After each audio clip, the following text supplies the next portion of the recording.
কোতুলপুর থানার তৎপরতায় admit card বাড়ি থেকে আনতে ভুলে যাওয়া এক মাধ্যমিক পরীক্ষার্থী ছাত্রীর অ্যাডমিট কার্ড বাড়ি থেকে এনে কনকেশ্বরী উচ্চ বিদ্যালয়ের প্রথম শিক্ষক মহাশয়ের হাতে তুলে দিলেন কোতুলপুর থানার অন ডিউটি পুলিশ কর্মীরা। নমস্কার, আপনারা দেখছেন ক্রাইম প্রেস বেঙ্গল।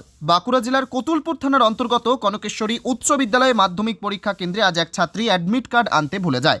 তৎক্ষণাৎ বিদ্যালয়ের ভারপ্রাপ্ত প্রধান শিক্ষক মহাশয় মাননীয় বিভাস গোরাং মহাশয় বিষয়টি পরীক্ষা কেন্দ্রের অন ডিউটি কোতুলপুর থানার পুলিশ কর্মীদের জানান। এক মুহূর্ত দেরি না করে কোতুলপুর থানার ওই পরীক্ষা কেন্দ্রে ডিউটিরত পুলিশ কর্মীরা পুলিশ ভ্যান নিয়ে কয়েক মিনিটের মধ্যে এবং পরীক্ষা শুরুর প্রায় মিনিট সাথে আগে কনকেশ্বরী উচ্চ বিদ্যালয়ে মাধ্যমিক পরীক্ষা কেন্দ্রের ভারপ্রাপ্ত প্রধান শিক্ষক মহাশয় বিভাসবাবুর হাতে অ্যাডমিট কার্ড এবং রেজিস্ট্রেশন কার্ড তুলে দেন। ওই ছাত্রীর নাম তুলিকা সাঁতরা, বাড়ি মালিকপাড়ার চক কুমড়োতে। অতি তৎপরতার সাথে সমস্যার সমাধানে কোতুলপুর থানার পুলিশের মানবিক মুখ আমাদের ক্যামেরার সামনে ধরা পড়ল।